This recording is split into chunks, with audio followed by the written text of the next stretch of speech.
Good morning class. Today I am doing the revision of chapter 4, that is structure of atom. In your unit test chapter 4 will become. Okay, so I will give a short revision regarding this chapter. First, the topic it is charged particles in matter. You know there are you in this chapter you will come to know that there are three charged particles. One is having a positive charge, other having a negative charge, and third one having no charge. Okay, so positive charge it is known as proton, negative charge it is known as electron, and no charge having it is called as the neutron. Okay, so there is a scientist E. Goldstein. He have done one experiment in which he have passed the some electricity through a metal and detected that some rays are coming out. So positively charged rays which are coming out, that are known as the canal rays. So first question is, what are canal rays? You can say that positively charged rays, they are known as the canal rays. After that they are saying that if one atom have one electron and one proton, will it carry any charge? No, you can say that electron and proton cancel each other charge, so there will be no charge. Okay, so here we will discuss. In this paragraph you have studied that the electron was discovered by J.J. Thomson and the proton it was discovered by E. Goldstein.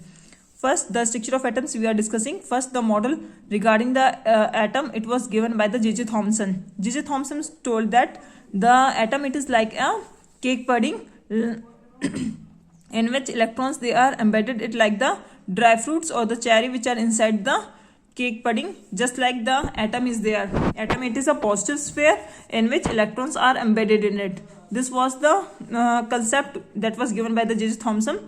So two postulates that we can write regarding this, that first, the atom it is a positive sphere in which electrons are embedded. Second, positive and negative charge both are equal, so atom have no charge. Okay, but the limitation is that he have not give the correctly explain the position of the electrons. That was the limitation. After that Rutherford tried to find out the locations of the electron. Okay, so he have carried out another good experiment of the gold foil. He have taken a gold foil which is as thin as possible. Okay, and he strikes some alpha particles. Alpha particles are what? They are the doubly charged helium ions. Helium ions are there, they are doubly charged, they have the double charge. Okay, and this they have a considerable amount of energy. This alpha particles they are passed through the gold atoms, and what happened you can see in this diagram. See, when the alpha particles they are passed, you see the most of the lines they go straight, some lines are deflected, and some it is out of 12,000 one it is rebound. So three will be the observations, that most of the alpha particle go in the straight line. Second, some alpha particle deflected by the some small angle. Third, out of 12,000 only one can be rebound, one alpha particle is rebound. So what will be the reasons? So they have found out the reasons. They have told that for the following observation, this will be the reason, that most of the space will be empty inside the atom, that's why the particles will go straight line. Second, some are deflected with the some small angle, so very few particles are deflected because atom can because the positive charge it will occupy some spaces there. And third, there is a mass concentrated in a very small volume by which the alpha particle they are deflected by the 180 degree. And for last one, that we can say that Rutherford put the conclusion of the experiment, and he give this three conclusions. First, that the atom it is a positively charged sphere in which atom it is a positively, in the atom there is a positively charged center which is known as nucleus, and the electrons they are revolve around the nucleus, just like our planet revolve around the sun. Same thing happen in the atom. In the center there is a nucleus and the electron will be revolve around there. Okay, they have shown also here there is a nucleus and electrons will be revolve around there. And third point, which is obviously it is the size of nucleus, it is small than the size of atom. Okay, but what is the drawback? Drawback is that he was not able to explain the stability, because he told that when the electrons will go on revolving around the nucleus, a time will become when the electron lose energy and they will finally fall in the nucleus and the atom will become unstable. So he was not unable to explain the stability of the atom. So Bohr told that he have given two postulates, that electrons in the atom there are some discrete orbital orbits, means fixed orbits in which the electrons will move.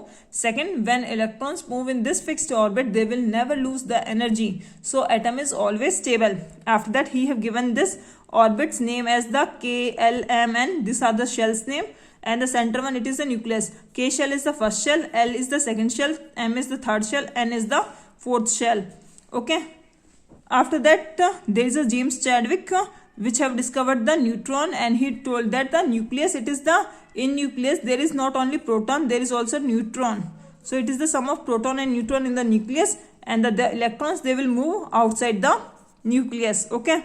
After that, this Bohr have given how to fill the electron. He told that in any shell or 2n square electrons will become. So if first shell, n value is first, so 1 square is 1, 2 1 is 2. In first shell 2 electrons come, in second shell 8 electrons come, in third shell 18 electrons come, in fourth shell 32 electrons come. Okay. So if we will draw hydrogen having a 1 electron, so first electron come in the first shell.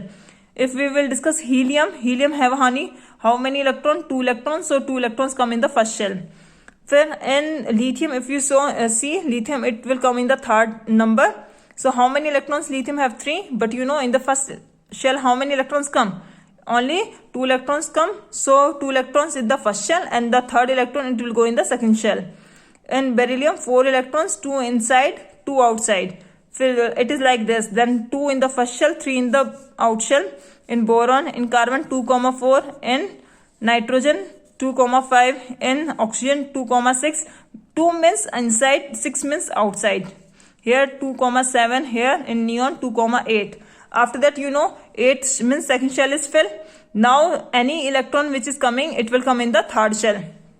So if you see in the sodium number is what? 11. So 2 will come inside, 8 will come outside, 2 and 8, 10, and the last one, it will come in the third shell. In magnesium, it is 2 in the first shell, 8 in the second shell, and 2 in the third shell. Same way continue, and in this process filling of the electrons will take place. Now what is valency? Valency, it is the combining capacity of an atom. Okay, it will totally depend on the outside electron. If it is 1, it is 1. See, it is filled, so it is 0. After that, it is 1, 2, 3, 4. How many electrons needed here? 3 electrons, so it is 3. How many electrons needed to complete? 2. How many electrons needed to complete? 1. How many electrons needed? It is already completed, so nothing is required. So it is 1, 2, 3, 4, 3, 2, 1, 0. In this way it will be, goes on continuing.